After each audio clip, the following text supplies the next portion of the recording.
and super excited for what you've got to share with us today.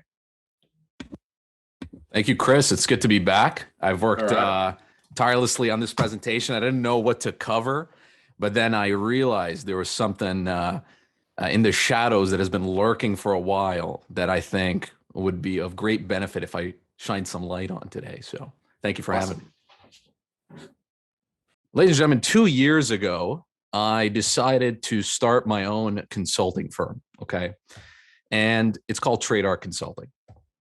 And the main reason for this was because I observed that there are really two sides to any contracting business. One is the actual trade itself. This is the service, painting, window cleaning, carpentry.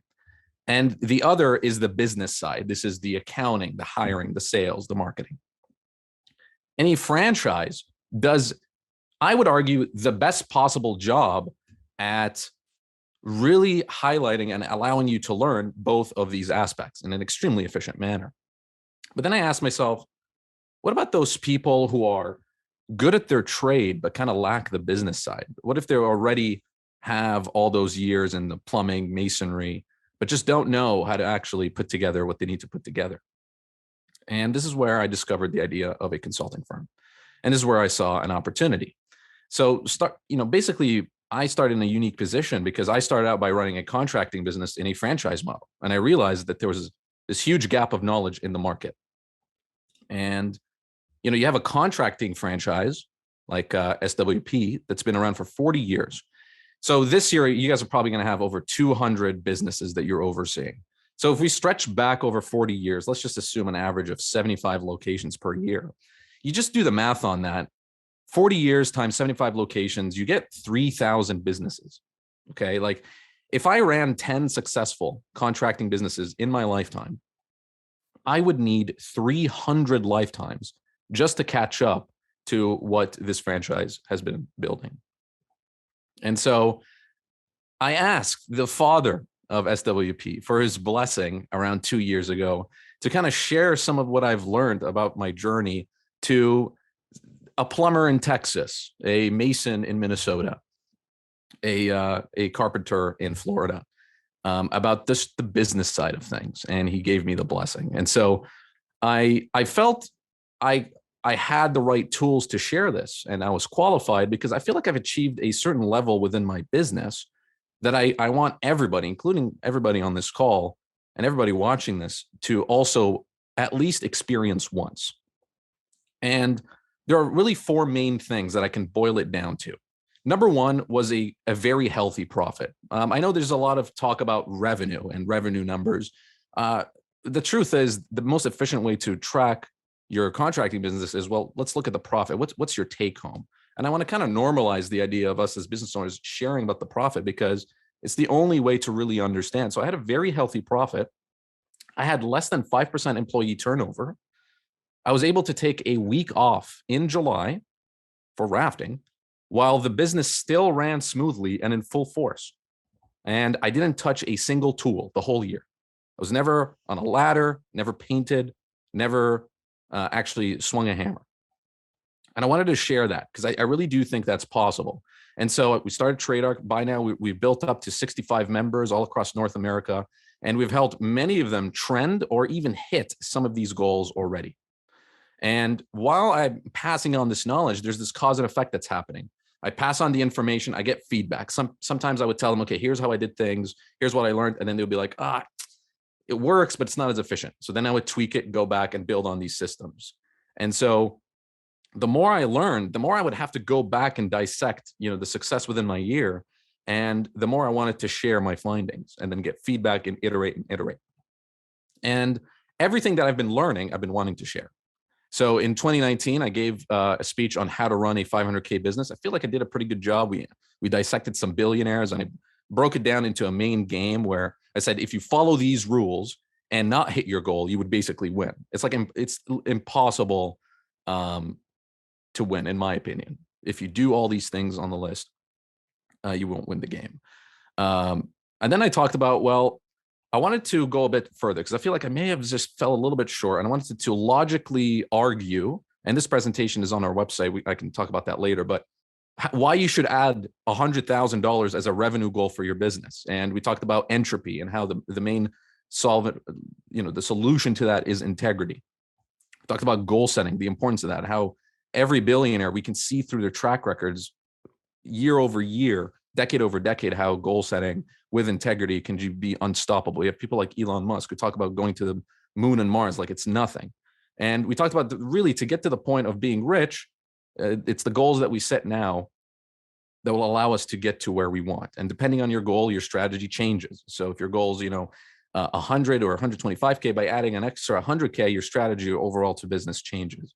And based on your strategy and how you'll look at things, eventually you would also change where you stack up. But there was this huge assumption that I made, a big one. I just want to talk about today. Goal setting, integrity, and mindset all fail if one element is missing. So if we look at the importance of what you need to know to run a successful business, I feel like at the very top of this Jenga block are business tactics. But business tactics are useless if you have no goals and you have poor goal setting. Your goal setting is useless if you have no integrity and can't keep your word towards that goal. And your integrity can really be in shambles if you lack mindset. But I argue that there is another level that's above mindset, or in this example below, that if you don't really understand and take control of, everything will crumble. So everything you heard throughout the training and all the trainings from Stuart Works, all the books you've read related to mindset strategy, it's all extremely valuable. And success is actually nearly impossible without them. But then I asked myself, why do some people exceed their goals with ease while others struggle to even get close? Is it entropy? Was it a lack of integrity? Is it weak goal setting? Is it a bad mindset? Maybe. And I say maybe because, you got to start there. There's so many moving parts. But I feel like at this point now, we all have the tools to maybe combat all these things that I just listed out. But before we try to diagnose the issue through those examples, let's look at the root of everything. Because if this missing element isn't there, it's going to be very, very difficult to get what you want. Ask yourself this. Why do you know sometimes what you need to do, but just can't do it? Why do you hope, dream, and pray for things, but never seem to be able to obtain or achieve them? Why do you start making positive progress towards your goals and dreams, but then at some point just start self-sabotaging? Why do you seem to have this desire for something to make some progress, and then you get there, and then halfway you just smash it back down? Why are we constantly in this dance between who we are and who we want to become? I mean, why can't we just achieve what we want to achieve? And I argue that the answer in those questions has actually been hidden in plain sight.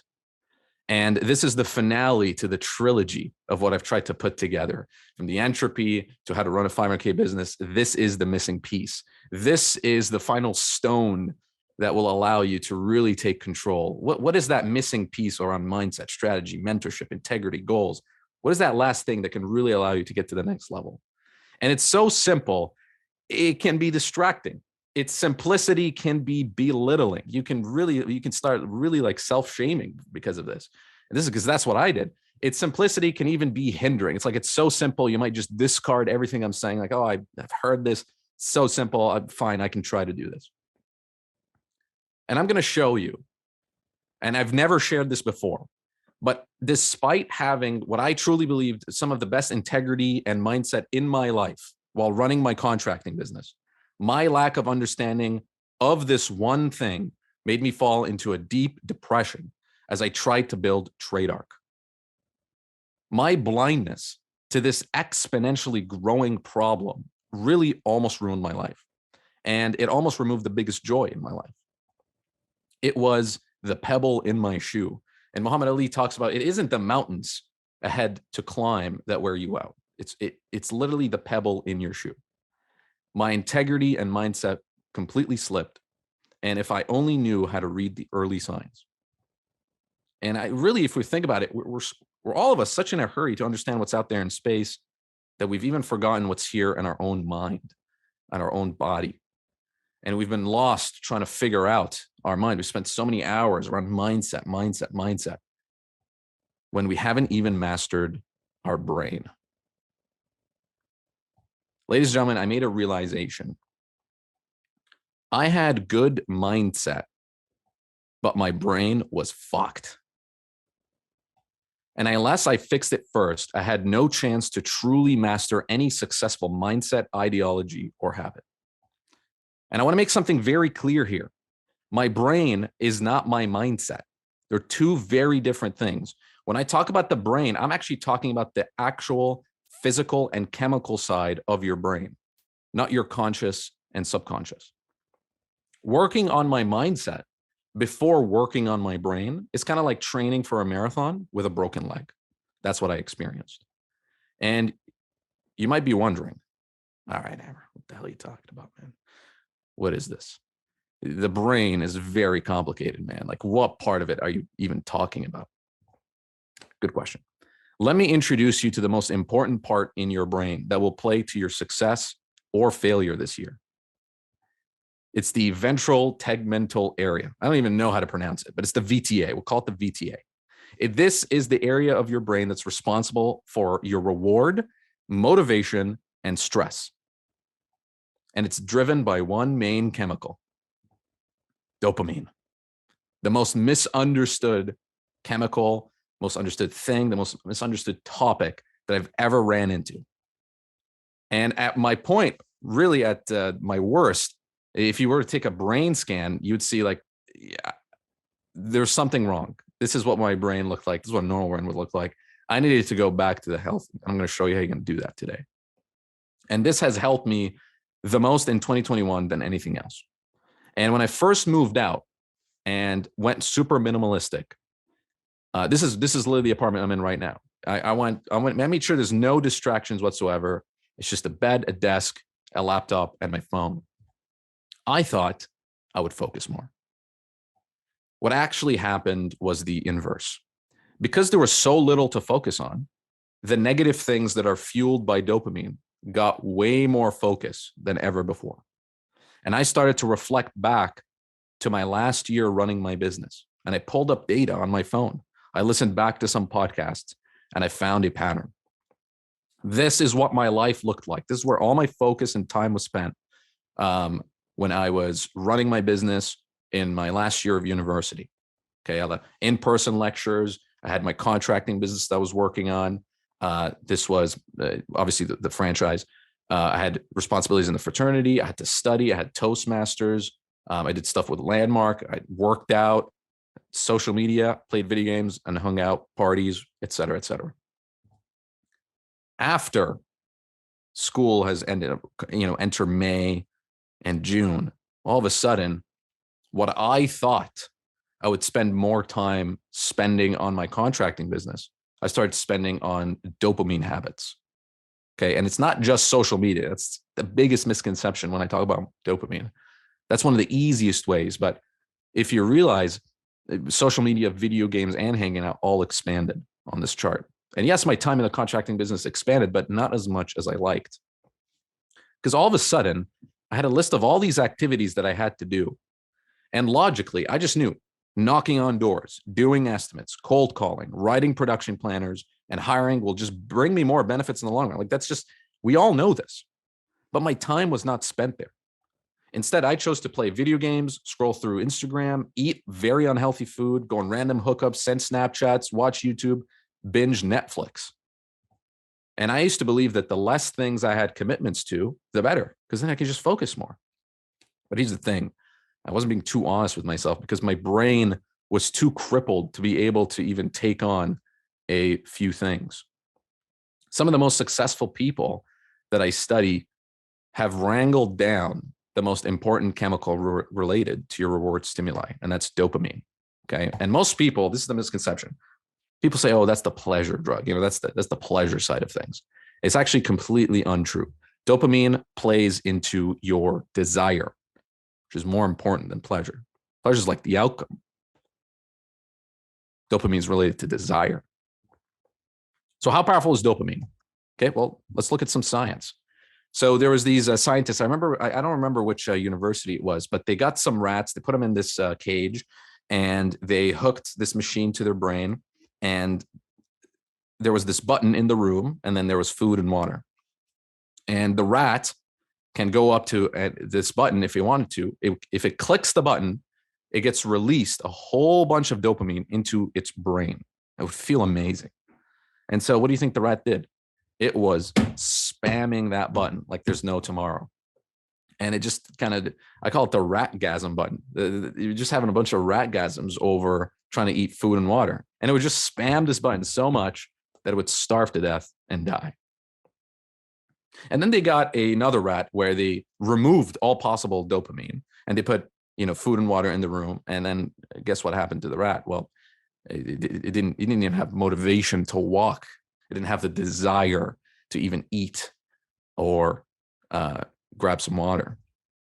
Unless the scientists literally put food in its mouth, it would not move. And I would sometimes even think back to some days where I would just be, hanging out in bed. I would start my Saturday very lazy, watching YouTube, and I would be hungry. And instead of making breakfast with the stuff that's in my fridge, I'd be like, I think I'm just going to Uber Eats some stuff over, And I kind of went through this.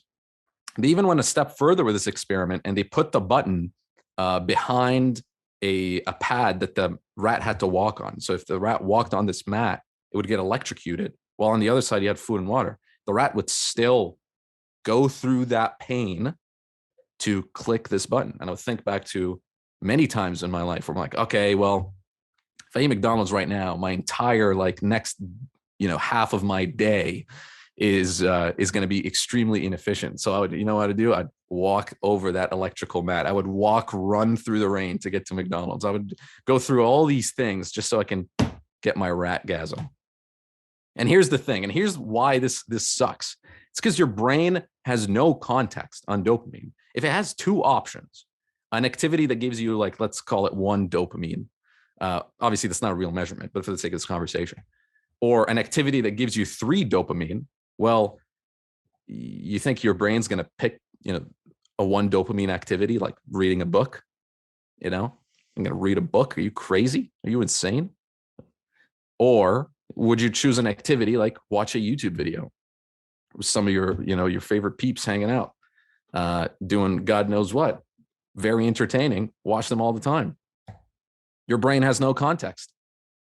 And your brain will constantly, no matter what, choose the path of higher dopamine. And it has no context on what's better for you. And so, people really like to exaggerate some of this stuff with, and obviously this is totally true, but cocaine, alcohol, these are you can do the research into how devastating that is on your dopamine and how much dopamine you get from those activities. But those are the commonly cited examples. But some people don't talk about, when it comes to porn and how crazy that is. But if I was to ask you and I ask you to guess, which activity releases the most possible dopamine, even to the levels of cocaine and beyond alcohol and porn? It would actually be not gambling, but the anticipation of a monetary or personal gain. It's the anticipation itself. Somebody, you probably think about winning a big hand in poker or striking, betting on a sport or something, or just anything gambling related, playing odds with your friends, whatever it is, the anticipation releases so much dopamine. And you wonder why Apple is worth $3 trillion. It's because the anticipation of when you pick up the phone, did I close this estimate? Did she reply? Did they get my email? Did something go wrong? It's the anticipation that allows us to look at this. And if you want to scale it to the most dangerous, this is a 9 out of 10, a 10 out of 10 would be trading crypto. Okay. And those, the 9 out of 10 and the 10 out of 10, instead of me explaining it, I'm going to have a special guest explain this for you, who has extensive experience on dopamine and what's it like to try to be efficient. So this is More Plates, More Dates with Dan Bilzerian. Company in the US, and he accepts a lot of crypto as a form of payment. So he basically would dollar cost average into crypto just by nature of his business model. So over the years, he's accumulated like a fair bit of it to a point that it's like a giant fucking chunk of his net worth. And I just watch him, like I just visited him in Boise, Idaho before I came here. And every night he's like refreshing the thing, and it's so volatile. Oh, dude, you yeah. could either be in like an amazing mood, and then like the next day you're like, "Fuck, I just lost like 25% of my net worth." No, Like, it's fucking crazy. And like trying to like deal with that, I feel like mentally and stress wise, even is like, even though on paper you're, you know, this is great money wise, and it looks awesome on your portfolio for it to like jump this much. The amount of stress you endure, and like what kind of impact does that have on your like state of mind? And even ability to focus on like new business endeavors and do fucking anything, enjoy your relationships, enjoy time off where you're like not refreshing your fucking thing, you know? Dude, I know 1,000,000% what you're saying, because when I had a lot of that money in the fucking Bitcoin, it was worth, you know, crazy. I would literally like wake up and like, I would wake up to piss, and I would like have to stop myself from checking, but I couldn't. I'd still check, and it's like I'd lose $2 million, or like, you know, it's like, yeah, while you're taking a shit, you lose 2 million. It's like, fuck, man. So when I sold it, you know, like I sold it at 16, whatever. I literally like, it was like, man, I had kind of like withdrawals, because it'd be like, you know, I was so used to refreshing. I've been doing it for like almost a year, that like now I like didn't have anything to sweat. So I had to like, I actually put like $1 million or $2 million back in crypto, just so I had a little sweat, just something to like look at, because I was like so used to doing that. So man, yeah, no, I can totally. Yeah. And what the last thing that Dan mentions is he had to put another 2 million in just so he can sweat. I'm actually going to explain the science on why that is, but it's completely fascinating, because this is what I started doing. I started rewiring my brain to just maximize those ratgasms in my life. And I was doing it so subconsciously with such little attention that it was insane. And you want to really visualize this. You want to look at, we'll go back to the dopamine points. And I'll even provide more examples of this. But what happens is your dopamine levels, as you expose yourself to all these examples that I've given you, and you take on these habits and activities, all of a sudden you need 3 dopamine points, and that's your baseline, and then 4, and like a 5 out of 5 is like crazy, right? But my tolerance silently, slowly over time was building. And what do you think happened? Well, all of a sudden, I was so used to being at that 4th level. You know, it would be insane if you would think I would sit there and read a book, or take an hour to do some cold calling, or God forbid, have to write some production planners, shoot myself in the face. So it would just be this constant battle, day over day, week over week, trying to drag my feet. And this is where, you know, integrity kind of came in, but it wasn't actually. I left so much money on the table because these crucial activities that I needed to do were just getting constantly crushed by my increasing need for dopamine. I literally had no desire or motivation to do anything productive. And desire and motivation are literally the fuel to your actions. So let me give you an example of what I'm talking about, these levels. Okay. And we're going to play a little game. So I would put like at the first level of dopamine, I'll put music. Okay. And as I started learning about this, I would dread the idea of letting go of some of these things, like dread, truly. So the first level, I'll put, you know, listening to music, Apple Music, Spotify. And then on the next level, I'll put like Netflix, Instagram. And third level, put YouTube, Snapchat, fast food, sugar. Put that on the third level. There's obviously a lot more that I can add, but just for the sake of this conversation. On the fourth level, this is where you get really crazy. You got like alcohol, porn, TikTok. I mean, those guys have figured it out. It's no mistake that it's the fastest growing platform. Not only do you have visuals, but you're also listening to your best possible music, and it's catered to you.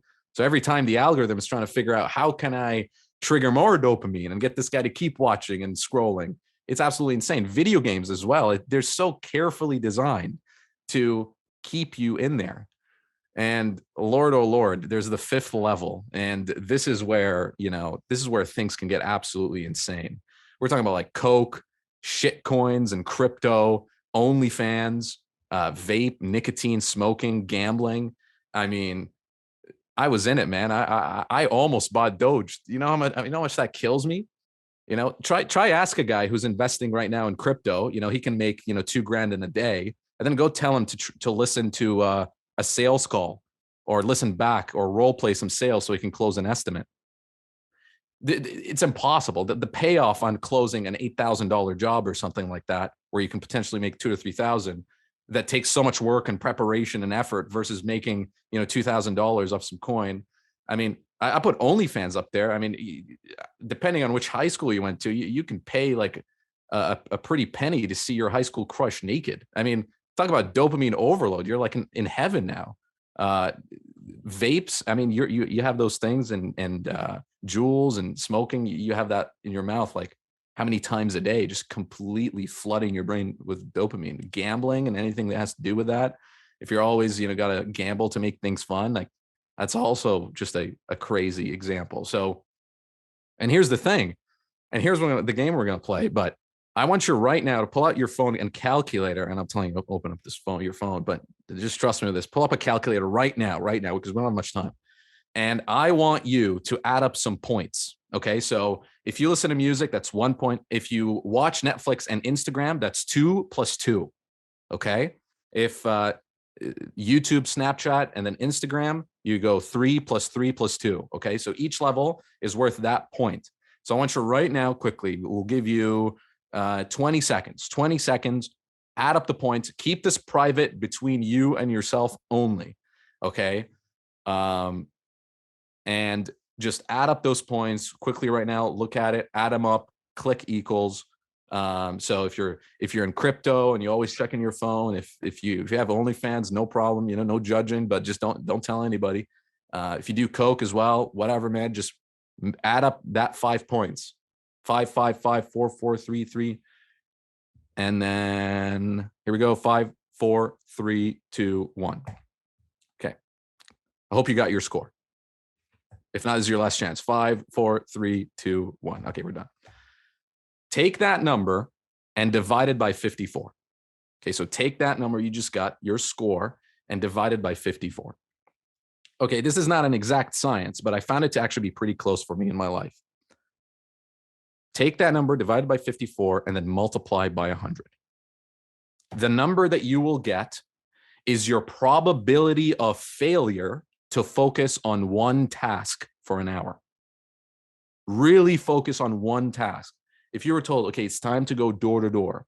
I used to go door to door with music playing lightly through my headphones. And every now and then I would have to like stop for like 5 minutes to just scroll through quickly. So I wouldn't even focus for an hour of canvassing, right? Or any sort of marketing, or even while I'm cold calling, while it's ringing, in between ringing, like while it's ringing and sometimes leaving voicemails, I'm scrolling on my laptop. So what this number that you got, this percentage, is your probability of failure to focus on one task for an hour. And let me tell you this, the opposite of focus is distraction, and distraction is influenced by your dopamine.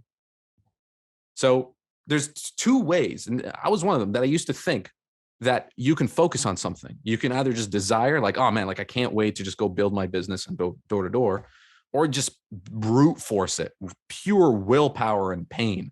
And this is what I did to run my business.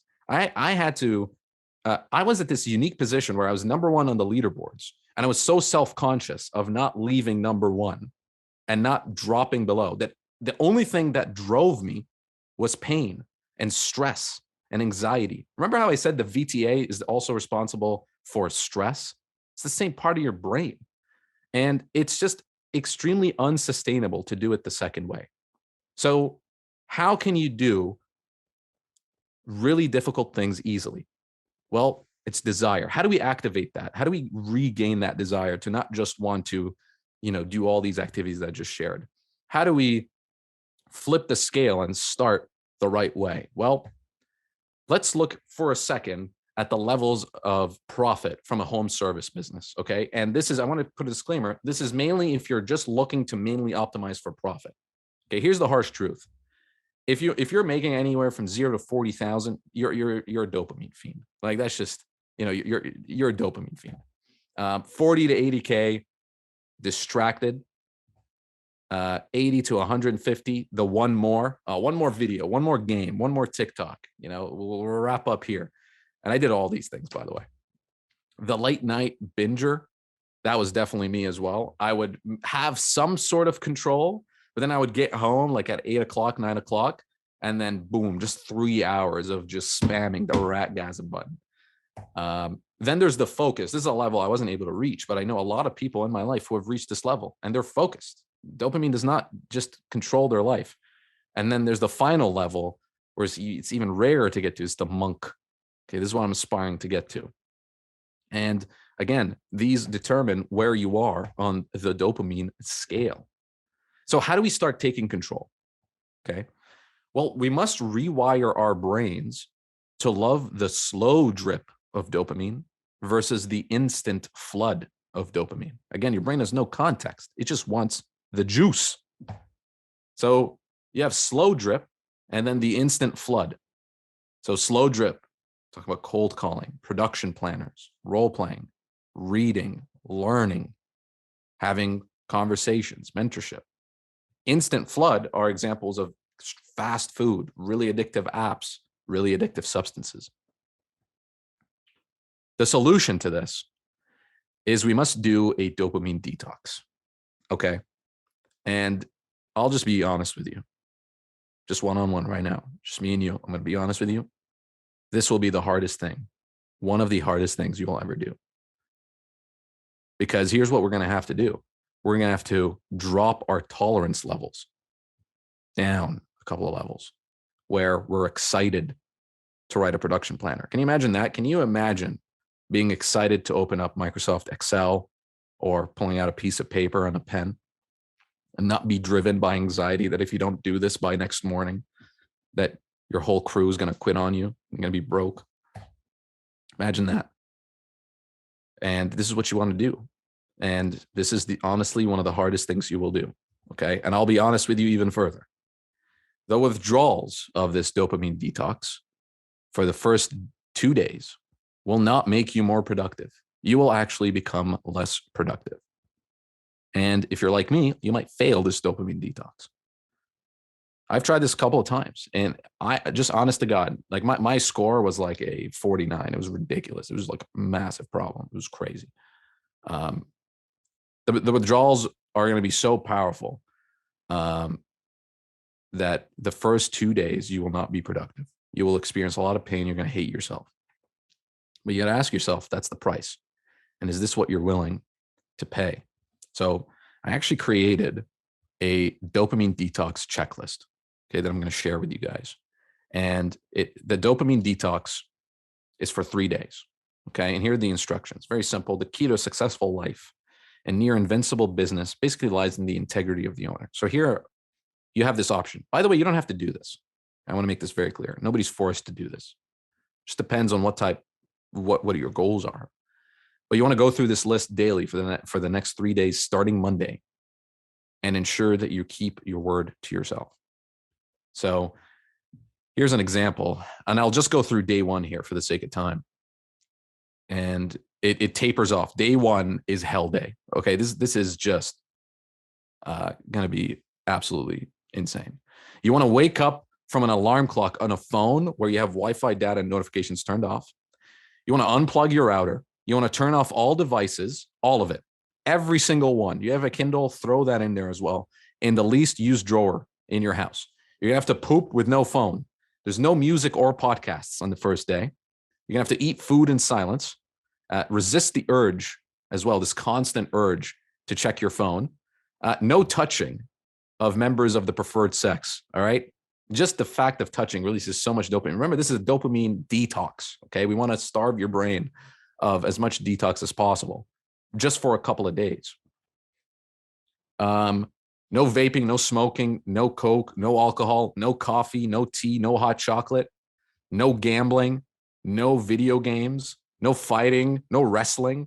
Some of you guys, I don't know what you guys are doing, but no fighting, all right? That also releases a whole bunch of dopamine.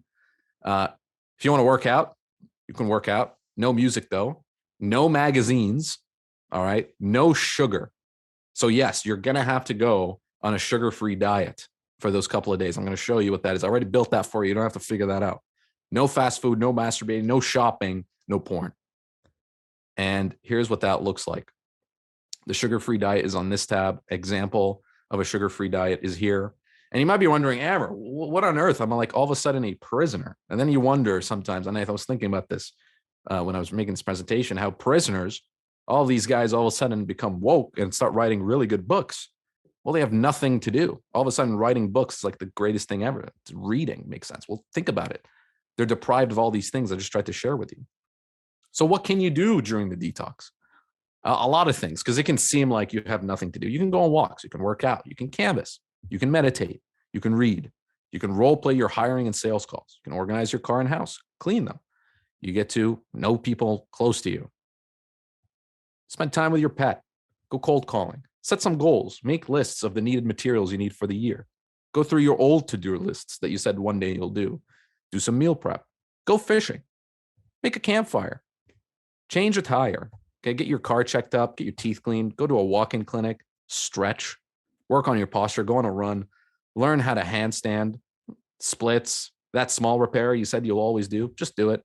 Swimming. You can go to the spa. You can even plan gifts for your family members and close friends in advance. You can write a letter to somebody you care about, journal, reflect. Most importantly, embrace the boredom, because it's going to hit you like a truck. It's going to be nothing like you've ever experienced before. You're going to go through withdrawals. You're going to sweat. Your hands are going to get clammy. You're going to feel insane. All these thoughts that were supposed to naturally come up, that I've been suppressing, finally came out. I'm like, oh shit, man, I got to call my mom. You know, that's going to come up as well. And that is the process of the dopamine detox. So I'm going to give you a second here. Okay. I want to give you a second to carefully think about if you want to do this. Okay. It's 3 days and it's going to be difficult. Okay. And it starts on Monday. And I want you to think very carefully. I'll give you 5 seconds here. Just think very carefully. This is something you want to sign up, because the next slide is how you can sign up to this and how we can all hold each other accountable. By the way, I'm doing this on Monday with you guys. I'm in, like, I'm doing this. And I want to build this a habit, maybe every quarter, maybe every 6 months. I want to try and detox again. You know, now that I'm finding it hard to read, I'm finding it hard to do the simple things in my business, writing emails, those are the telltale signs that, you know what, my tolerance needs to drop, right? And I also have this chart, by the way, at the bottom to just remind you, the more bored you are, the more sore your dopamine transmitters are from recovery. So that's how you know it's happening. If you're ever stuck and can't do the simple activities, like, really ask yourself, what level of dopamine have I trained my brain to get comfortable at? Okay. So here we go. If you want to play this with me and you want to go ahead and try this, the dopamine detox, if any of this resonated, then pull out your phone for one last time, a few times the next couple of days. And I want you to scan this QR code. Okay. And this will give you access to a Telegram app. There's no pop. I wanted to do this on Facebook, but no, this app has no pop. Make sure you turn off notifications, but no pop-ups, no ads, no music, no retargeting, none of this. All right. It's just on there. And by the way, you're not going to be active on this app for like 2 out of 3 of the days. So this is just mainly saying, you know what? I am giving my word to myself that I'm signing up for this. And sure, I can hear the objections already. Monday's inconvenient. I have this thing here. I have this thing there. Well, it's either now or never. I mean, the season's ramping up. This Monday is better than the next Monday and the one after that. Yeah, but let's do it on the weekend. No, Monday. So if you're in, scan this right now and put it in. And I'll also give you another opportunity at the end, but I want to wrap this up for you. Most of these things that we use, they actually just don't want you to stop clicking the ratgasm button. Think about it. All these things that I've listed make money off your constant consumption, make money off your attention. I've spent over $100,000 on running ads on Facebook. Why can't I do that as an advertiser? It's because your attention, a lot of people's need for dopamine gets monetized, so I can try profit off of it. So all these channels have just built out their systems to try and keep making you hit that ratgasm button. And they really ultimately what they want you to do is sacrifice the long term, making income, building a good family, hitting some of your goals. One of the most beautiful long-term goals you can have for yourself is when you can look yourself in the eye in the mirror and be proud of who you are and what you've built. That's long-term stuff. But they want they want you to just keep stuck in that short-term gain, that hamster wheel. And they want you in ratgasm mode. So this is literally the greatest war of our generation. I would say it's the war on attention. And really the only way to fight back is this detox. And so this is the final piece of the puzzle. It's focus. This is the end of the trilogy. It's going to end with an action, something that will make you uncomfortable, something that will make you sweat, something that will make you think, oh man, like I can't do this. This is so inconvenient. This is crazy. There's no way I'll do this. Those voices, if they're being sprung, then I've done my job, because there's really, we're starting to really scratch the edge of your comfort zone. And this is the last piece of the puzzle that keeps things going. If you have no focus, it's impossible to build a consistent mindset. If you have no focus, forget about your integrity, goal setting, business tactics. Your dopamine's all over the place. So I want to leave you with this. What are you willing to sacrifice to start getting what you want? What are you willing to throw in the fire? Can you sacrifice some of these things that I listed out for 3 days? Is it possible? If you think it is and you're up for it, here's your opportunity. Thank you, Chris. Wow. Awesome presentation, Amar. Really, really powerful.